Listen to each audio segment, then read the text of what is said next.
vontade dele. Talvez algumas pessoas ainda não saibam, né? Eu fui dispensado da empresa dia 26 de abril, né? E o dono chamou eu para conversar lá e falou: olha, fui muito pressionado pelos outros gestores para te dispensar. Tudo bem, né? E ao contrário da outra vez que eu fui dispensado há uns 10, 12 anos atrás, que eu me revoltei com aquilo que aconteceu, né? E não fui buscar no Senhor resposta, acabei me deixando envolver pela situação. E eu paguei o preço de ficar 6 meses desempregado e muito mal espiritualmente e muito mal em casa também. Então, dessa vez eu fui buscar no Senhor. E eu peço perdão para a Zona Norte, que eu não pude pregar ontem, né? Pedi para a pastora Janete pregar. Mas eu queria compartilhar um pedacinho só da minha palavra que eu ia levar ontem na Zona Norte, que é um pouco a respeito disso. Amém? Gênesis 21, versículo 9, diz assim: Sara, porém, viu que o filho de Agar, a egípcia, o qual lhe dera a luz a Abraão, zombava de Isaque, e disse: Abraão, deita fora essa escrava e o seu filho, pois o filho dessa escrava não herdará com o meu filho Isaque. Abraão foi pressionado para enviar Agar e Ismael ao deserto. Sara pressionou ele. Mas eu queria compartilhar algumas coisinhas que eu ia pregar ontem. Não tem nada pior do que depois de te usarem, te despedirem no meio do deserto. Foi dessa forma que eu me senti. Um momento aí de crise, 8 anos dedicando a uma empresa, 8 anos levantando pessoas, dando oportunidade de crescimento para pessoas, admitindo pessoas em momentos de dificuldades. E foi dessa forma que eu me senti. Não tem nada pior do que depois de te usarem e despedirem no meio de um deserto. Nesse deserto, Deus está com você. O Senhor foi colocando essas coisas no meu coração. Nesse deserto, Deus está com você, Ele está comigo. Você não está sozinho nesse deserto. E Deus vai aproveitar esse deserto, sabe para quê, meu irmão? Para mostrar algumas habilidades que você já tinha e nunca ninguém viu. É isso que Ele vai fazer nesse deserto. Nesse deserto Ele vai fazer você prosperar. E é nisso que eu creio. É nesse deserto que tu vai crescer.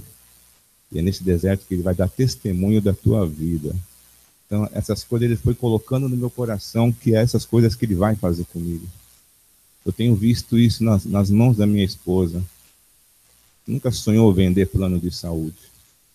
Deus tem dado graça, Deus tem mostrado uma habilidade que nem ela mesma imaginava que tinha. E é um tempo que está nos ajudando a suprir a casa. Não nos tem faltado nada. E você começa a olhar a história, no no versículo 15, fala assim: consumida a água do odre, colocou o menino debaixo de um dos arbustos. Ou seja, ela saiu com um pouquinho de cada coisa e foi acabando, né? No versículo 16, ele foi assentar-se em frente dele, a boa distância, como a de um tiro. De um arco, pois dizia: que eu não vejo morrer o menino. E sentada em frente dele, levantou a voz e chorou. Ouviu Deus a voz do menino e bradou o anjo de Deus a Agar. Desceu ao céu, dizendo-lhe: que tens, Agar? Não temas. Deus ouviu a voz do rapaz desde o lugar onde ele está. Ergue-te, levanta o rapaz e toma-o pela mão, pois dele farei uma grande nação. Então Deus abriu-lhe os olhos, e ela viu um poço, e foi encher de água o odre, e deu de beber ao rapaz. Deus estava com o rapaz, que cresceu, e habitando no deserto foi o flecheiro. Ele habitou no deserto de Parã, e sua mãe tomou-lhe uma mulher da terra do Egito. Esse menino se torna pai de Edom, lá na frente, rei de nação, porque ele não desistiu quando o deserto chegou na vida dele. Ele tinha motivos para pedir, para desistir, porque ele foi largado pelo seu pai no deserto. Mas ele não desistiu. E é nesse deserto que você vai ter experiências com Deus. É nesse deserto que eu estou vendo aqui. Eu estou em casa e eu sou chamado para... Eu e minha esposa chamado para orar numa casa. E a gente começa a enxergar aquela família sendo restaurada. A gente começa a receber mensagem no WhatsApp: olha, vocês passaram aqui, a paz ficou na minha casa, e você começa a ver as experiências que Deus nos dá nesse momento. E essas experiências nos fortalecem para encarar o dia a dia, o dia após dia. Homens decepcionam. Abraão podia ter dado um jeito ali, mas Deus falou para Abraão. Abraão, em vez de reclamar, não, ele foi orar e Deus falou: o menino, eu sou com o menino. Mas, Senhor, ele é filho do esquema. Eu sou com o menino. Mas, Senhor, ele foi feito. Eu sou com o menino. Deus era com o menino. Então, pessoas podem se levantar e te decepcionar. Talvez a maior dor é...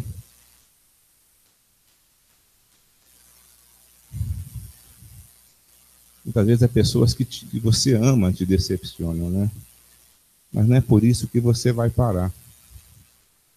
Você tem habilidades que Deus vai te dar e vai se manifestar nesse tempo de crise. E é o que eu tenho experimentado.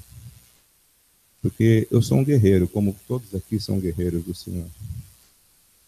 E desse menino nasceu um flecheiro, um conquistador.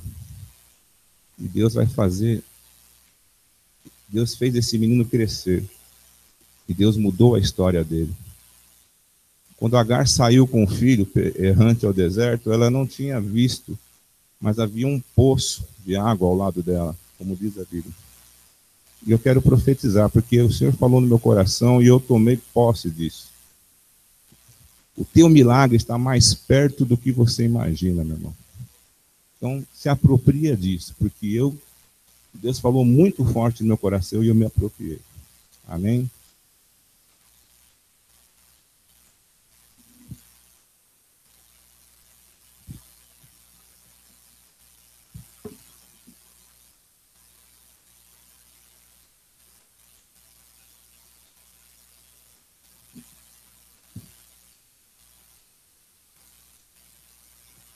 Abra, por favor, sua Bíblia em Naum.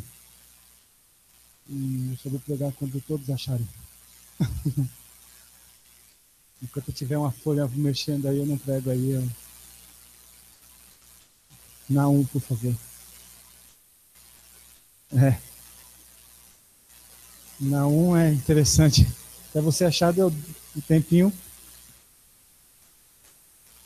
Naum, capítulo 1. Naum. Achou aí, Renatinho? Digitou. Meu Deus. Naum, achou? Naum, capítulo 1, versículo de número 3, diz assim: o Senhor é tardio em irar-se, mas grande em poder, e jamais inocente ou culpado. O Senhor tem o seu caminho na tormenta e na tempestade, e as nuvens são o pó dos seus pés. Olha para mim um pouquinho, por favor. A tempestade talvez seja o lugar mais difícil de se enxergar quando você está passando ali no meio dela. Quando nós estamos envolvidos numa tempestade, dificilmente nós conseguimos ver. Uma vez, a igreja ganhou um carro que eu e o Evandro destruímos, chamado Chevette.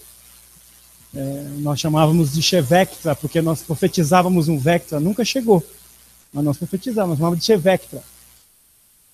E o Chevette ele tinha algumas dificuldades, ele de repente parava as coisas, E nós pegamos ele novo, era bonito quando nós pegamos ele. E Jesus, nós matamos assim, sei lá, matamos não, nós demos muito trabalho a anjos. Mas um dia a gente estava indo para Sorocaba, e na estrada, na Castelo Branco, começou a vir uma chuva muito forte, uma tempestade ali. E o para-brisa começou a dar e nós não vencíamos aquilo, de tanta água que vinha. E você não consegue enxergar a estrada, você não consegue ver. E para sua segurança, você precisa encostar no acostamento até que dê um pouquinho, amenizar a coisa. Então a tempestade é uma coisa complicada. Você não consegue enxergar direito. Só que a Bíblia está dizendo que existem as tempestades. E é normal, como diz o nosso amigo pastor Francisco, é do roteiro. Tempestades tem, tormentas tem. Mas o grande segredo não é esse, porque se fosse só o segredo ter as tempestades, nós iríamos para casa deprimidos. E nós viveríamos uma vida de depressão, porque todos passam por tempestades. E talvez hoje você esteja vivendo tempestades. O Brasil vive uma tempestade. Nós vivemos dias de tempestades, porque as tempestades elas aparecem. Mas a palavra do Senhor traz algo para nós. A Bíblia diz que Deus tem o seu caminho no meio da tormenta. Deus tem um caminho no meio da tempestade. E o desafio do cristão, da minha vida e da sua, é olhar para esse caminho. E quando eu penso em caminho, eu logo penso em João. Eu logo penso em João capítulo 14, versículo 6, que diz que Jesus é quem? Jesus é quem? Jesus é o caminho. Então só tem um jeito de você enxergar o caminho na tempestade. É olhando para Jesus. É olhando para Ele. É buscando Ele. Porque mesmo que o vento esteja tão forte, Ele tem um caminho no meio da tormenta. Louvado seja o nome do Senhor. Hoje eu li uma história na Bíblia muito curiosa. História de Josué. Diz que eles tinham ganhado, se não me engano, de Ai. E o terror estava por todas as circunvizinhanças. Porque o pessoal estava com medo do povo de Israel. Porque eles estavam ouvindo a fama de Israel. Estavam destruindo todos os reinos. E de repente, algumas pessoas se vestem de roupas velhas, sapatos velhos, pão bolorento, estragado. E eles estavam com medo do povo de Israel. E eles inventam uma conversa para Josué. E eles chegam a Josué e dizem: nós somos de uma terra longínqua, nós viemos de longe, precisamos disso, precisamos daquilo, ajuda. E a Bíblia diz que Josué se compadece deles e forma uma aliança com eles. E logo depois, Josué descobre que eles não eram de uma terra longínqua, mas eles eram da cidade vizinha. Só que Josué não podia matá-los, porque ele tinha feito uma aliança com ele. E a Bíblia faz um detalhe nessa história, que é o que eu quero falar para você hoje. O detalhe é que para tudo que Josué ia fazer, ele pedia conselhos ao Senhor. E nesse caso, ele viu a situação dos homens, ele viu a situação daqueles camaradas, e ele não pediu conselho ao Senhor. Ele não falou com Deus. Ele não se reportou a Deus, dizendo: Deus, como é que é essa história aí? É verdade isso ou não? E porque ele não pediu conselho ao Senhor, ele entrou numa roubada.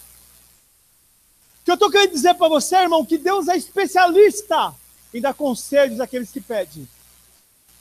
E no meio da sua tormenta, Deus tem um conselho para você. No meio da sua tormenta, da sua tempestade, Deus tem um conselho e Deus tem um caminho. E se nós buscarmos o conselho de Deus, Ele vai nos mostrar um caminho, mesmo que seja no meio da tempestade. Quantos podem crer nisso? Faz sentido para vocês? Mesmo que seja no meio da tempestade, Deus tem um caminho. Aqui. Nós, às vezes, não enxergamos. O pastor Ricardo falava uma frase muito bonita. Ele dizia que a solução do problema está dentro do próprio problema. Só que o problema é que quando nós estamos com o problema, nós não conseguimos enxergar absolutamente nada. E é nessa hora que nós precisamos buscar conselho ao Senhor, porque no meio da tormenta, Deus tem um caminho. Aí o Cláudio disse assim: eu vou profetizar algo essa noite, o milagre está perto de você. E nós ouvimos um amém violento aqui hoje. E eu quero dizer para você que tem um caminho aí. Aí você vai dizer: José, você não sabe qual é a minha tormenta, sabe como está. Está pior que aquela da Castelo Branco. Sendo um Chevette. Oh, Jesus, aquele Chevette foi um mistério. Nós colocamos uma vez óleo de trator nele. O mecânico disse para nós assim: liga para o seu pastor lá pelo Chevette. Ele está bebendo e fumando. Precisa de libertação o carro. Era um mistério aquele carro. Talvez seja uma tempestade pior do que a da Castelo Branco. Não enxergando absolutamente nada. Mas eu quero dizer para você que mesmo assim Deus tem um caminho. Deus tem um caminho. E eu peço ao Senhor essa noite que Ele abra os nossos olhos para enxergarmos esse caminho. E se você enxergar o caminho no meio da tormenta, você vai andar de maneira certa. Você vai ver a direção que Deus vai te dar. Em nome de Jesus. Amém.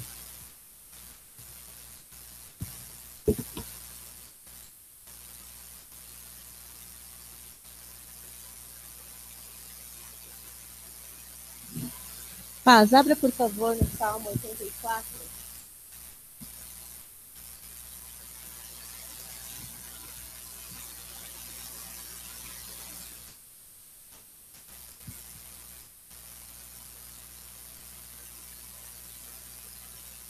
A partir do verso 4. Está mais fácil que na 1, né? Bem-aventurados os que habitam em tua casa, louvam-te perpetuamente. Bem-aventurado o homem cuja força está em ti, em cujo coração se encontram os caminhos aplanados, o qual, passando pelo vale árido, faz dele um manancial. De bênçãos o cobre a primeira chuva. Vão indo de força em força, cada um deles aparece diante de Deus em Sião. Eu amo esse trecho. E no verso 5 está falando que bem-aventurado, feliz é o homem cuja força está no Senhor, em cujo coração desse homem se encontram os caminhos aplanados. E é lindo de falar que os caminhos estão aplanados no coração desse homem cuja força está em Deus. Então significa que não é que as coisas ao redor estão todas certinhas do jeito que eu gosto que esteja, não é que está tudo muito funcionando, está tudo lindo, mas no meu coração os meus caminhos estão aplanados, porque a minha força está naquele em quem eu confio, que é o Senhor. Então, por mais que esteja tudo turbulento por fora, e já que a gente está falando bastante de deserto, a gente está falando da provisão do Senhor no deserto, por mais que tudo esteja fora do controle, quando está no tocante ao que a situação que eu enfrento dentro do meu coração, está tudo certo. O meu caminho está aplanado, o meu coração está firme porque eu estou sabendo onde eu estou andando, porque eu estou andando seguindo o meu Jesus. E quando eu sigo o meu Jesus, nada está em dúvida, nada, não é um terreno em que eu tento me equilibrar, mas eu estou caminhando, confiando que o meu Senhor é comigo e que Ele está cuidando de toda a circunstância que eu estou passando. Então, meu coração ele pode ficar aplanado, ele pode ficar tranquilo, sabendo que eu estou caminhando na direção e no alvo do Senhor. E que Ele nunca perde o controle da situação. Graças a Deus por isso. E quando a gente olha para fora e fala, Jesus está ficando feio esse negócio. E é a oportunidade que a gente tem de ver a fidelidade do Senhor, independente de qualquer circunstância. O meu coração está firmado nele. Você pode dizer e pensar, Senhor, eu não sei se a minha força está em ti, mas eu quero que nessa noite a minha força e a minha segurança, a minha certeza esteja no Senhor. Porque eu quero ser esse homem, essa mulher, bem-aventurado, cuja força está em ti. E ele fala uma coisa linda no verso 6. O qual, passando pelo vale árido, faz dele um manancial. Eu me lembrei daquele verso que fala que as bênçãos do Senhor nos acompanham, elas nos seguem. É como se eu fosse passar por uma situação de deserto e a chuva de bênçãos do Senhor vem comigo para o deserto. Então não é porque eu passo pelo deserto e de repente lá o Senhor manda chuva, mas esse homem cuja força está no Senhor, cujo coração está confiando no Senhor, ele passa pela situação difícil, mas a bênção e a chuva de Deus vem junto com ele. Então o verso 6 fala assim, o qual passando pelo vale árido, passando pelo vale seco, passando pelo vale onde não tinha como produzir nada, não tinha como dar resultado, não tinha como ter escapatória. Passando por este lugar, este homem faz deste lugar um manancial. Oh, meu Pai do céu, aleluia. Porque ir passar pelo deserto com tanta água, porque no manancial, eu não entendo muito bem o que é manancial, mas não acho que é uma pocinha. É água abundante, onde não se espera. E aqui vem a palavra profética, que eu creio que é para nós essa noite, que eu concordo com o que o Cláudio disse. Disse, de bênçãos, o cobre a primeira chuva. Não vai precisar ficar esperando muita água. Não vai precisar esperando Jesus para virar manancial. Esse meu deserto vai ter que chover demais. Vai ter que chover muito. Vai ter que vir muita água. A palavra do Senhor diz que de bênçãos cobre a primeira. Então não está muito longe de chegar, Cláudio. Vai vir uma resposta de Deus para nós. Ou o escape, ou a resposta final. Mas de bênção o Senhor vai cobrir o nosso caminho. E vai ser na primeira. Um chuvão na nossa vida, em nome de Jesus. E aí vão indo de força em força. Porque eu conquistei esse patamar com o Senhor, fui confiando em Deus, Ele se mostrou digno da nossa confiança. Perdão, Senhor, o Senhor é digno da nossa confiança, mas às vezes o meu coração duvida, então caminhei, conquistei essa confiança no Senhor, eu me fortaleço nele e vou indo de força, em força, em força, em força. Eu não esmoreço mais. Porque aquele Deus que me deu resposta daquela vez é o mesmo Deus que me dá resposta agora e é o mesmo Deus que vai continuar me respondendo. E eu vou indo. Eu gosto dessa expressão, vou indo, eu vou indo, eu vou indo, eu vou indo. Eu não paro, porque o meu coração está firmado nesse Deus fiel. Amém, irmãos? Então você tem que sair daqui muito feliz. Pela certeza de que se você está apostando as suas fichas no Senhor... A expressão não é muito boa, mas você está entendendo o que eu estou falando? Você pode ter certeza. Você não vai sair perdendo. E você vai indo. Até chegar onde o Senhor tem para você. Amém, irmãos? A primeira chuva. Em nome de Jesus.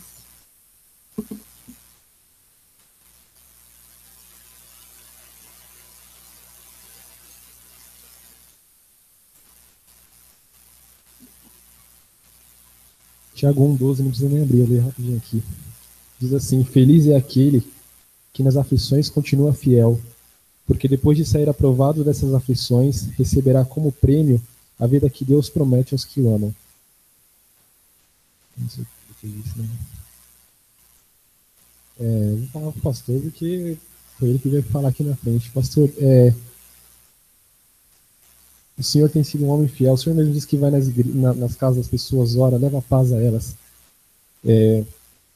João 14:21, eu acho que fala, aquele que guarda os meus mandamentos e os segue, esse é que me ama. O Senhor está guardando os mandamentos dele. Estou falando para todo mundo aqui, porque eu sei que todo mundo guarda, mas em especial para ele que ele veio aqui. O Senhor está guardando os mandamentos dele. Está mostrando que o ama. E Romanos 8:28 diz, todas as coisas cooperam para bem naqueles que me amam.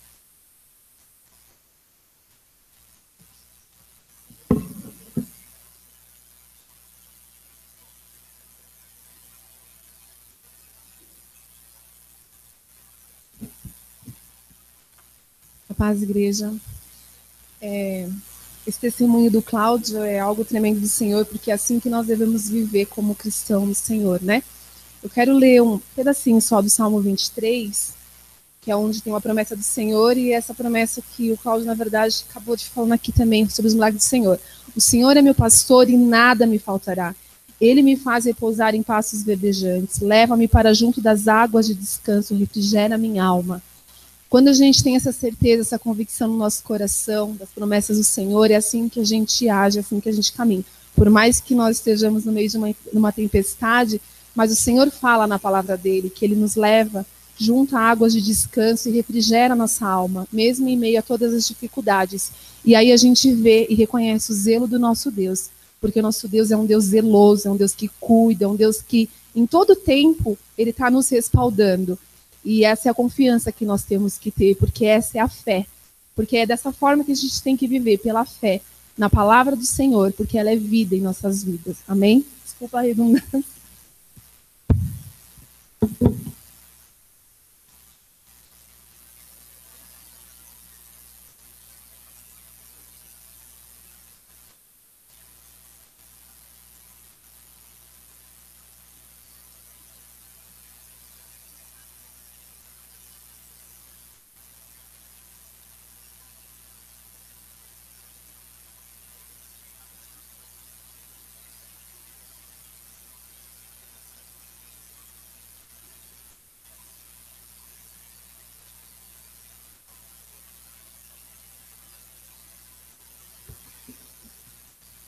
Um texto bem curtinho, está em João 3, muito conhecido, João 3,30, eu vou ler.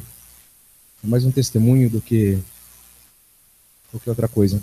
Diz, convém que ele cresça e que eu diminua. Em João 1, diz, eu não sou digno de desatar as correias das sandálias. Domingo o pastor trouxe alguns textos aqui, quem estava aqui viu, não houve a pregação, então. E o pastor teve uma direção para que a igreja tomasse uma posição. E eu entendi que a posição que eu tinha que tomar era de quebrantamento. E eu senti a presença do Espírito perto de mim, e me lembrei, humildemente falando, quando Isaías diz, vê a presença do Senhor e diz, eu sou um homem impuro, de lábios impuros. E aquilo começou a me quebrantar de um jeito, eu me ajoelhei na cadeira e comecei a orar, e o Senhor começou a mostrar para mim, quer dizer, na verdade eu comecei a ver a grandeza do Senhor e o que eu não era, na verdade, nada que eu sou. E aquilo começou, Deus começou a mostrar para mim a minha pequenez, começou a mostrar para mim a minha podridão, desculpa a palavra, começou a mostrar para mim daquilo que Ele é e o que eu não era. E ali Deus tocou no meu coração, eu comecei a me quebrantar e comecei a chorar. E fiquei um tempo ali fazendo isso. E depois de um tempo eu me sentei, e o texto que ele leu era o vermezinho de Jacó, né, de Isaías, né? E era assim que eu estava me sentindo, né? E aí, nesse mesmo instante, uma irmã da igreja bate no meu ombro e diz, vem cá, que Deus mandou te entregar uma coisa. E aí eu estava cercado ali pela pastora Silvia, pela Rose, pela pastora Cleusa, e ela disse, Deus mandou te entregar um manto de autoridade, que você faz a obra dele. Aí, aquilo quebrou minhas pernas, porque eu tinha acabado de dizer, Deus, eu não vale nada. E Deus vai me dar um presente.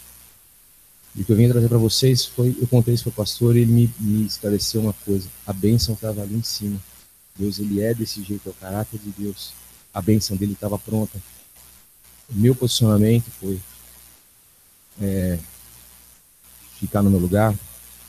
E é assim que Deus funciona. E a bênção dele chegou até mim. E eu recebi um presente de Deus. Mesmo me sentindo tão pequeno, e tão inútil, tão sujo perante a grandeza do Senhor, Deus nesse momento vai me dar um presente. E é isso que eu vim trazer para vocês. Que Deus é galardoador, Ele está com a mão estendida para nos dar, e a gente deixa de receber muitas vezes, falando isso para mim, irmãos, então para mim, a gente deixa de receber porque a gente não se posiciona no lugar que a gente tem que ficar. Amém? É isso que Deus veio falar no meu coração. Então quebrante-se no seu coração perante ao Senhor. A gente às vezes fica muito de espectador das coisas que estão acontecendo, às vezes uma incredulidade, falar, mas eu vou, experimente, se põe perante o Senhor. A igreja está aqui para isso, a gente está aqui para congregar, a gente está aqui para ter uma direção do pastor, a gente crê. Então, para de ficar espiando as coisas, vamos nos quebrantar, vamos adorar o Senhor, vamos nos posicionar, e Deus, ele é abençoador, amém? E ele ama a nossa igreja.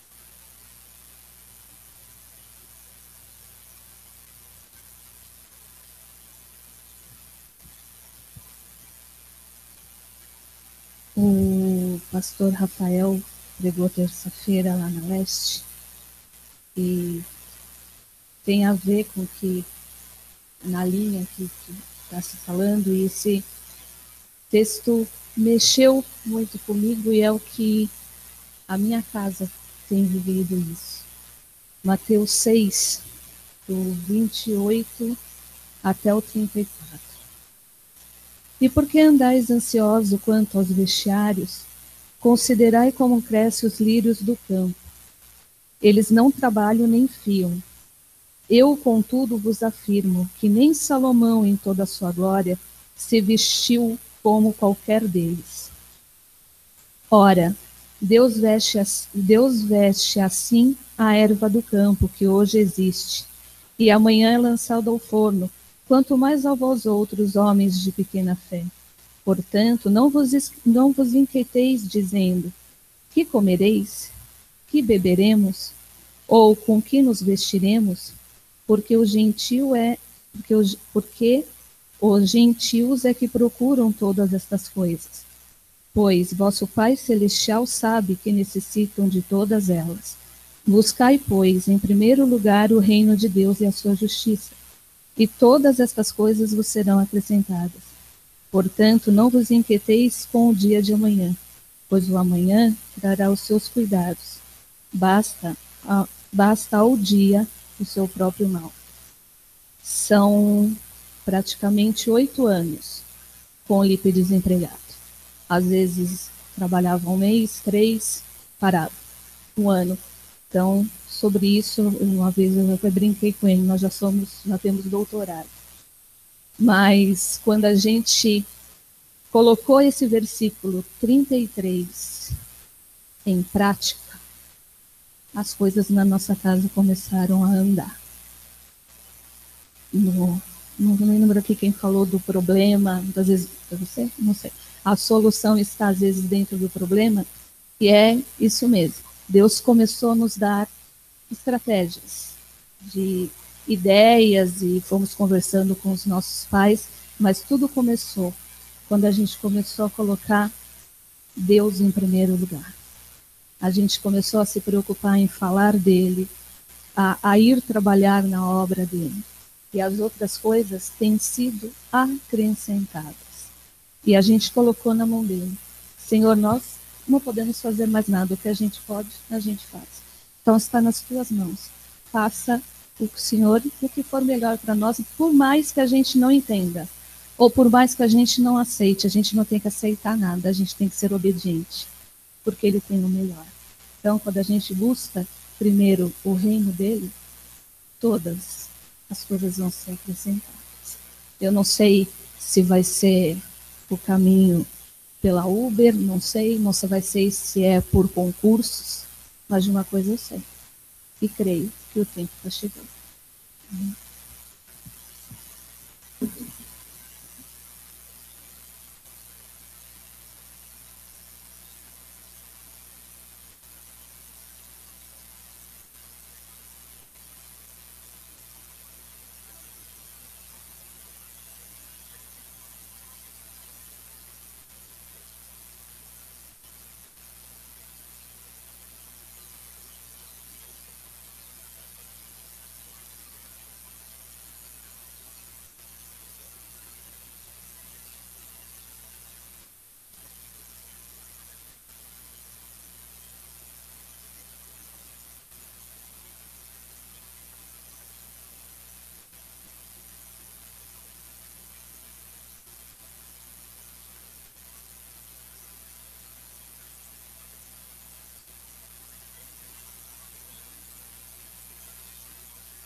Vou ler um salmo, Salmo 24.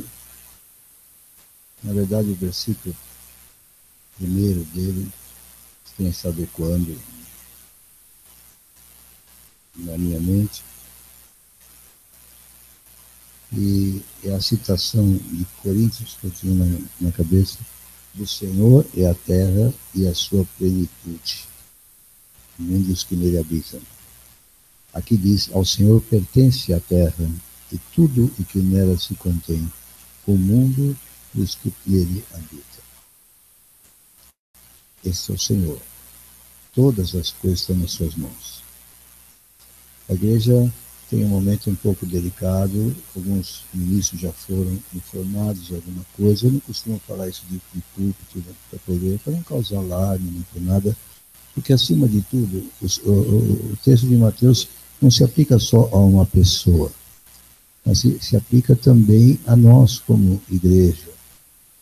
Assim como o Senhor disse para não andarmos ansiosos de coisa alguma, mas que buscássemos primeiro o reino de Deus e a sua justiça, as demais coisas serão acrescentadas, as tempestades estão na mão dele. Então, algumas dificuldades aparecem, a gente as divide, a gente as vê, mas sem alarme no coração, porque Deus sempre tem uma saída, Deus sempre tem uma solução. O nosso assunto simplesmente é procurar entender qual é a solução dele, porque do Senhor é a terra e a sua plenitude, o mundo e os que nele habitam. Fundou a ele sobre os mares e sobre as correntes a estabeleceu. Quem subirá ao monte do Senhor? Quem há de permanecer no seu santo lugar? O que é limpo de mãos e puro de coração, que não entrega a sua alma à falsidade nem jura dolosamente. Este obterá do Senhor a bênção e a justiça do Deus da sua salvação.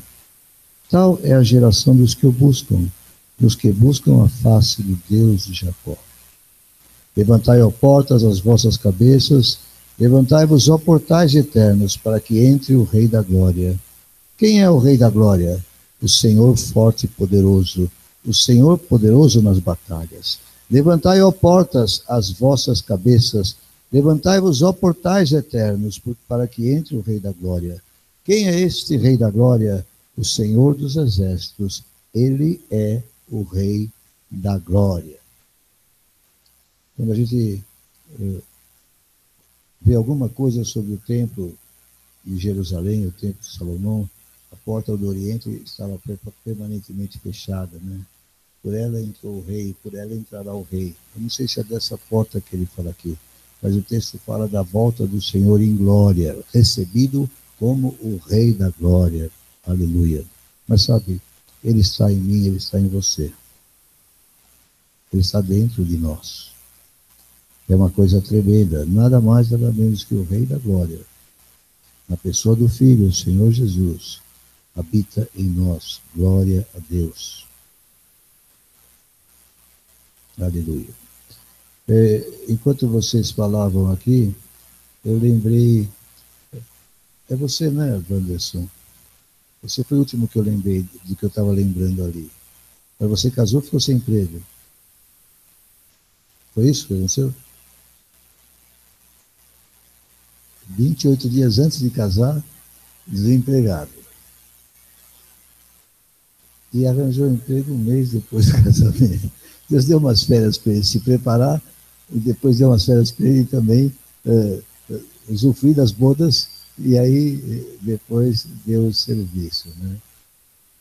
Acho que foi sábado à noite ali fora, eu recebi uma excelente notícia e o irmãozinho Tiago, lá ele me pegou para falar que já estava praticamente empregado, que ele foi chamado não para teste nem para entrevista, foi chamado para se apresentar, para começar a ajudar os papéis. Tem alguma notícia?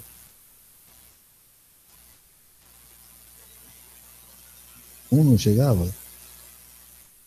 Ou aquele não deu certo?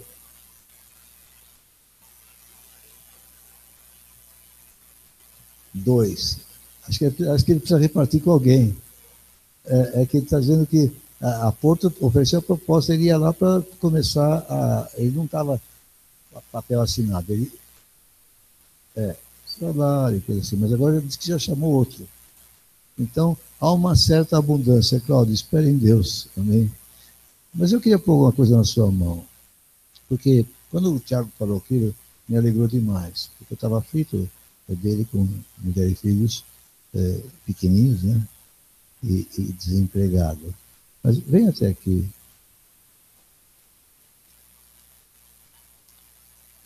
A mancha, cantora, baixeira. Eu já fiz isso algumas vezes de formas diferentes com o Elipe, mas com o Elipe não funcionou. Ele continua ainda desempregado, mas Deus tem caminhos dele e Deus faz alguma coisa com cada um. Né? Mas eu creio que o Senhor logo vai trazer algo para o Cláudio. Porque ele está se posicionando na busca do Senhor. Fique de pé, igreja, em nome de Jesus. Tem mais alguém que está precisando de resposta desse sentido? De trabalho? Vem aqui, vem. Pensei em você também quando estava lá. Aqui faleceu. Tem mais alguém?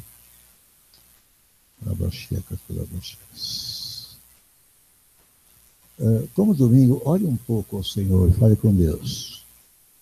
Porque é Ele que dá. Ele baixi cantará balabachais.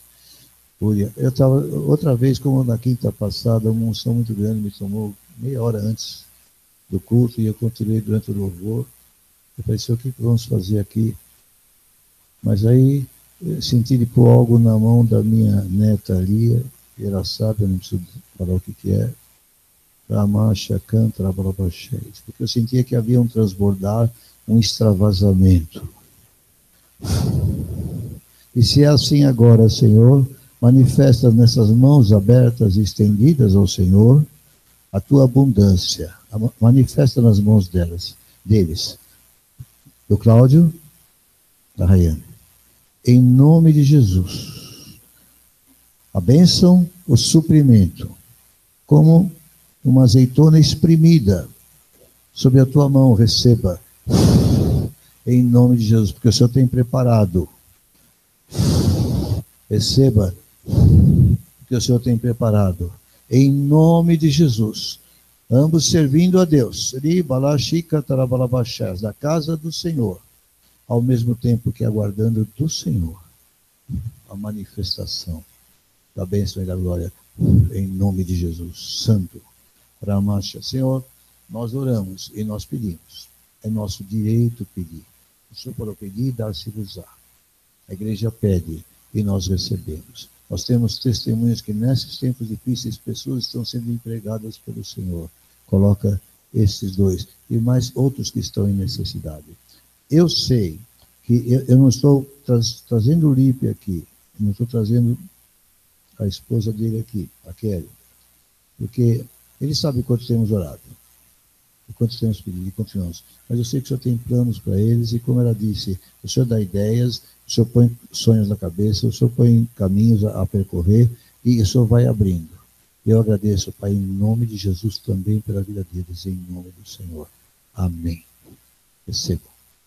Em nome do Senhor.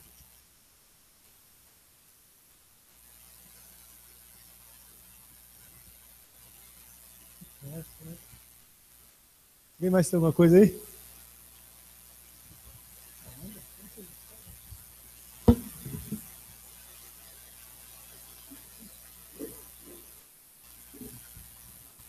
Deus abençoe. Vamos dizer assim, antes de terça-feira, minha casa era tumultuada, ninguém falava a mesma língua, mas todos se amavam, mas ninguém se entendia. Depois nós pedimos um socorro para o pastor Cláudio, para a pastora Rose. Eles estiveram na nossa casa, fizeram oração para nós, para minha mãe, minha irmã. Minha irmã tentou me bater 2 vezes, eu já contei essa história aqui. Ou seja, afastou meu sobrinho, foi para a casa do pai dele por causa do tumulto. Oraram, ungiram toda a minha casa, tiraram o que era santo, que tinha pimenta. Ou seja, limparam. Hoje nós estamos vivendo em paz, com respeito. Continuo tomando meus remédios. Eu estou com uma enfermidade, mas sei que Deus pode curar de imediato. Meu irmão, feliz que meu irmão é um pai para nós. Ou seja, nós estamos felizes. E a minha irmã quer vir quarta-feira participar do culto, junto com vocês. Obrigada.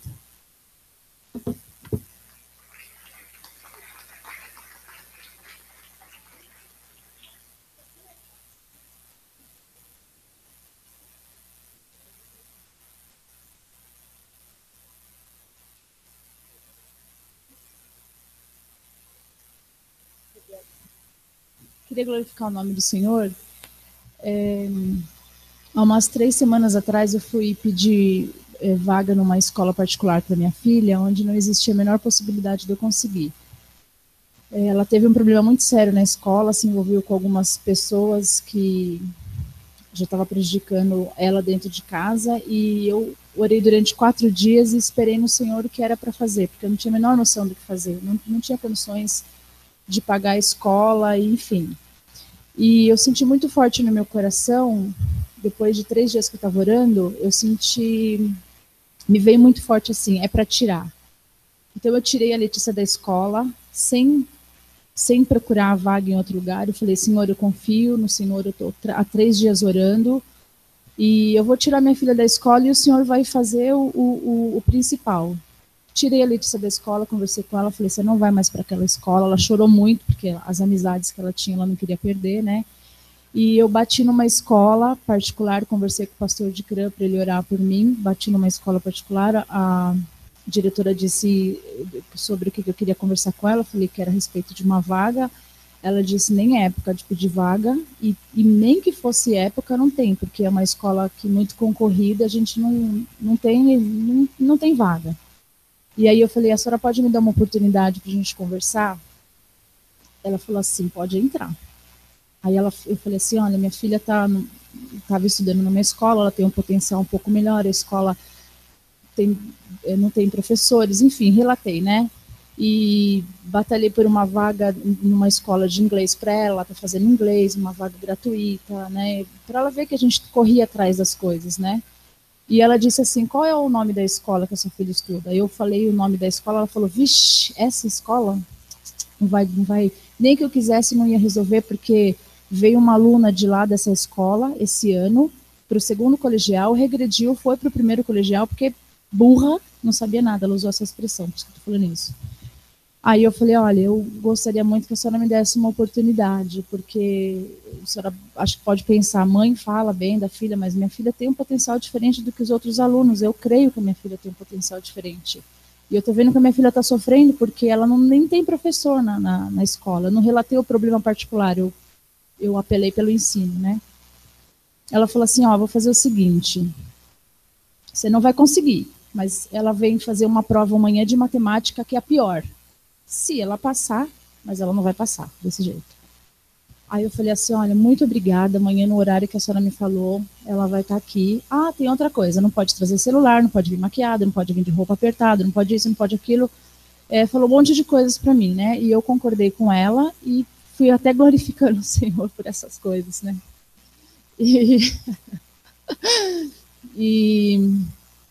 a Letícia foi na terça-feira fazer a prova, aí a Letícia, ela falou assim, olha mãe, eu quero conversar com você na frente da menina. Aí puxou a Letícia no final da prova, aí ela falou assim, eu não sei o que aconteceu não, mas a sua filha teve muita sorte, ninguém passa nessa prova, por isso que eu escolhi matemática, porque a professora, além de ser muito forte, essa escola que a Letícia veio é uma escola péssima em todas as referências, em todas as situações, você teve muita sorte.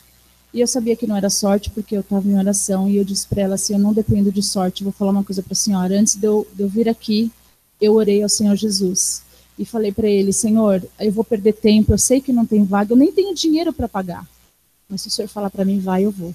E é por isso que eu estou aqui, porque o Senhor mandou que eu viesse. Aí ela falou, olhou para mim e falou, o que eu faço? Eu falei, me dá vaga. Ela perguntou para mim, aí ela falou assim, ficou olhando para mim, né? Aí ela falou assim, e você, menina, o que você achou? Ela falou assim, gostei, o que você está aprendendo? A Letícia falou mais ou menos, né, o que ela estava aprendendo na escola. Aí ela falou assim, vou fazer o seguinte, eu vou dar vaga para você. Aí eu glorifiquei ao Senhor na hora, eu falei, obrigada, Senhor, porque ela não queria mal deixar eu entrar na escola, né? E aí deu a vaga para a Letícia. Aí eu falei assim, só que tem mais um problema, eu não tenho condições de pagar. Porque eu não conversei com meu marido, eu falei, é verdade, gente. Eu conversei com meu marido, e meu marido disse, não, na verdade ele nem entendeu que ela tinha que ir para a escola particular, mas ele falou que a responsabilidade financeira desse assunto é minha, e eu não tenho dinheiro para pagar. Aí ela falou assim, então você está brincando comigo, né? Porque eu falei para você que eu não tinha vaga, e você está falando que você não tem condições de pagar. Ele está falando a verdade. Agora eu quero saber o que você pode fazer por mim. Aí ela falou, Natália, faz o seguinte, resolve aí. E virou as costas e foi embora. Eu agradeci ela e falei, Natália, agora o papo é comigo e com você. Natália é a menina da secretaria, né? Aí ela, aí ela falou, olha, eu não sei o que eu faço. A escola era muito caro. E eu falei, eu não tenho condições de pagar. Eu estou desempregada. E eu falei para ela, eu tentei uma bolsa no começo do ano para minha filha estudar aqui, porque eu queria muito que a minha filha estudasse aqui desde o começo do ano, mas eu não consegui a bolsa nem de 50%, dirá de 100%. E agora ela me deu a vaga, mas eu não tenho condições de pagar. E aí ela me deu 50% de desconto. Assim, sem discutir nada, ela falou, vou tirar tanto para você. Ela tirou um valor absurdo e falou assim, tá bom. Falei, se pudesse tirar mais um pouquinho. Aí eu falei, não, tô brincando, tá ótimo, o valor tá excelente. É que eu brinquei mesmo com ela, né? Falei, o valor tá excelente. E aí eu pensei comigo, agora como que eu vou pagar? E fui embora, agradeci ao Senhor. Eu não sei o que eu falei que convenceu essa mulher, porque ela estava irredutível, a diretora da escola. Ela não queria mesmo. Eu não sei o que aconteceu. Parece que o Senhor me possuiu e me usou, falou por mim, porque eu não consigo me lembrar exatamente o que chegou ao ponto de convencê-la, né? E aí a Letícia começou a estudar, ficou um pouco receosa, porque achou que as meninas iam ser muito fresquinhas e tal, se adaptou na escola, se adaptou com o jeito dela, que ela disse que parecia um sargento, e realmente ele disse que ela é mesmo, não tá levando o celular, não tá indo maquiada, faz tudo que eu gosto. E tá se dando bem, e eu consegui pagar a primeira mensalidade da escola, eu não senti como eu consegui pagar, todo mundo sabe que eu trabalho com chocolate por enquanto, né? E eu não saí para vender, mas as pessoas chegaram até a minha casa para comprar chocolate, pessoas que eu nem imaginava. Ai, me dá que eu vou levar na minha empresa, vou vender. E o dinheiro chegou, a primeira mensalidade já paguei. Então, eu glorifico o Senhor por causa disso. Posso contar mais um rapidinho? E o outro foi da Letícia também. Ontem, todo mundo sabe que a Letícia passou mal no domingo, e eu levei a Letícia no pronto-socorro de Santana. Levei uma bronca da médica, a médica disse, mas aqui não é cardiologista, não sei o quê, você tem que ir para um hospital especializado em cardiologia, porque o que a sua filha tem é problema no coração. Não dá para atender? Minha pressão dela estava alterada, tudo atendeu daquele jeito, aí fiquei até o final da tarde lá, aí ontem, segunda-feira, ele passou mal de novo, fui buscá-la na escola, e aí fui para o INCOR. Aí chegou no INCOR, eles não queriam atender, não atende mais. Se você pagar a consulta é um absurdo, acho que é R$400, só para passar. Se você pagar a consulta, a gente atende, mas pelo SUS não atende mais. Aí ele falou assim, qual que é a idade da sua filha? Eu falei, ela tem 15 anos. Ela teve que ficar para fora e eu entrei. Eles não deixaram nem ela entrar comigo, ela estava quase desmaiando, estava branca, passando mal. Aí ela ficou aguardando enquanto eu conversei com o médico falou assim, eu falei, por favor, deixa eu conversar com alguém, eu não posso levar minha filha desse jeito de volta para casa. Aí ele falou assim, eu vou bipar para pediatra e vou ver o que ela faz. Aí demorou 40 minutos, a Letícia passando mal, deitada no meu colo no banco, e eu naquela angústia. Aí ele falou assim, olha, a pediatra disse que não vai atender, mas ela vai descer aqui para conversar com você. Aí eu falei, eu não acredito. Aí eu comecei a ficar nervosa, aí eu falei, bom, quando ele aparecer aqui perto de mim, eu vou falar para ele, tudo bem, você não vai atender? Não tem problema, mas você vai se responsabilizar, porque eu não vou tirar minha filha daqui desse jeito, porque ela estava muito mal. E aí eu comecei a pensar no Senhor, falei, Senhor, não é da tua vontade que eu fique brigando com as pessoas, não é para isso que a gente é chamado. Vou ficar brigando com o homem, discutindo, vergonhando o teu nome. Aí eu comecei a chorar porque eu estava muito nervosa, estava com muito medo de acontecer alguma coisa com a Letícia. Aí eu lembrei da escola, eu falei, Senhor, o Senhor fez um milagre na escola, que a saúde é muito mais importante, abre uma porta para mim, em nome de Jesus, para minha filha. Eu não estou nas mãos dessas pessoas, é nas tuas mãos que eu estou, é o Senhor que cuida de mim, é o Senhor que vai fazer por mim.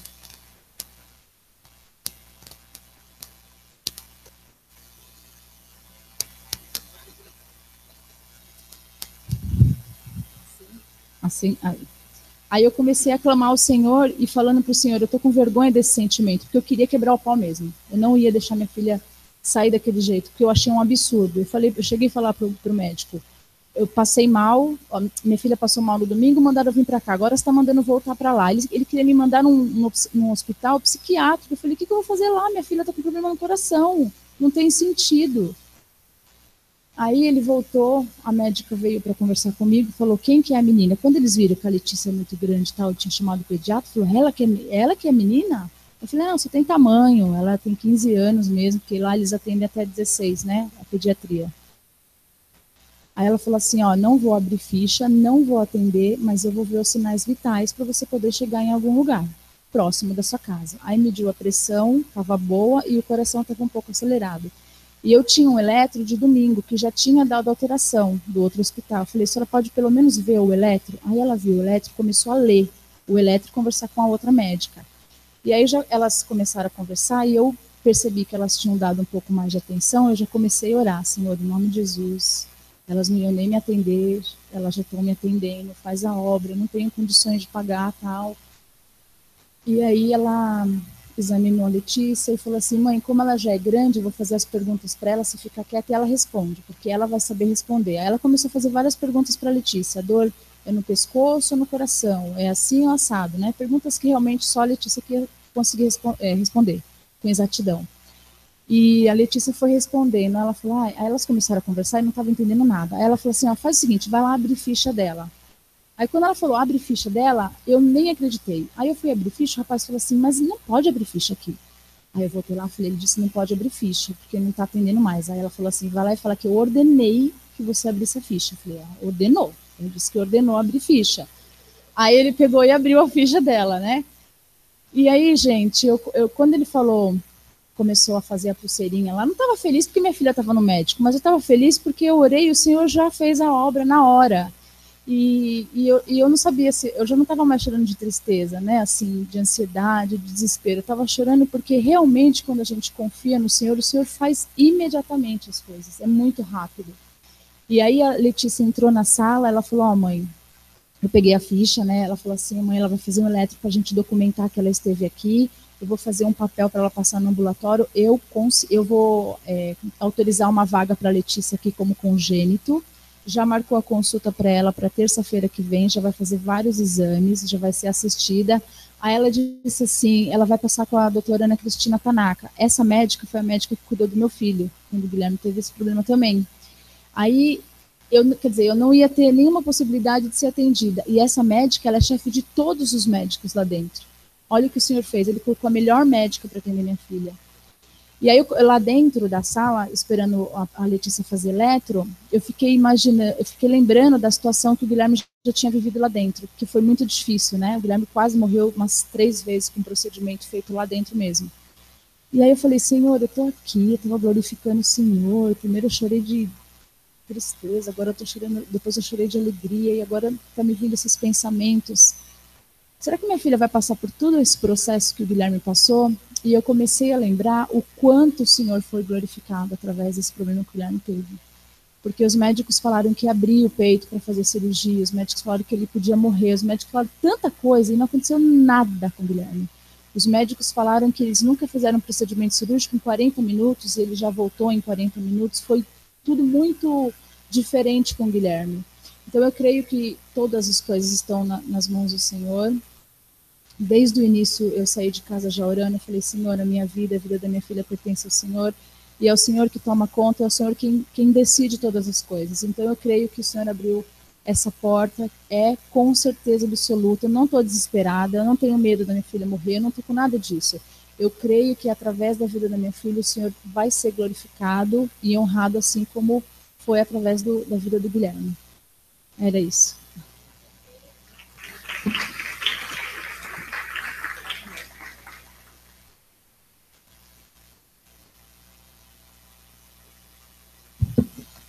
Rapidinho.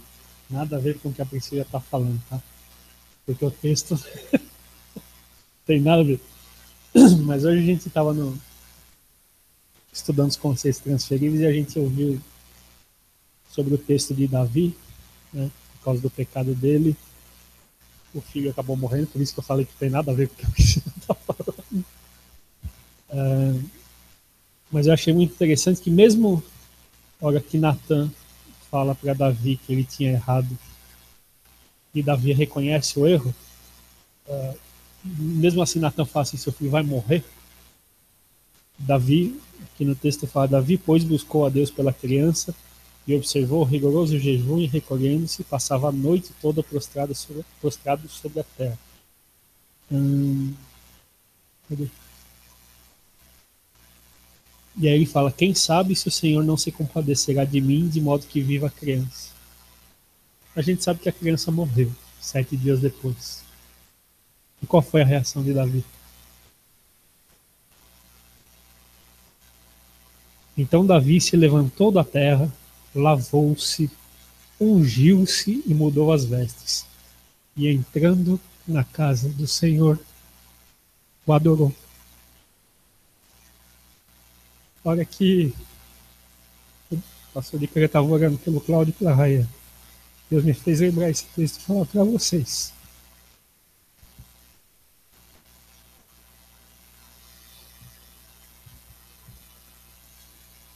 Que ele está contente com a ação de vocês. E mesmo tendo a perda, vocês estarem aqui adorando a Deus.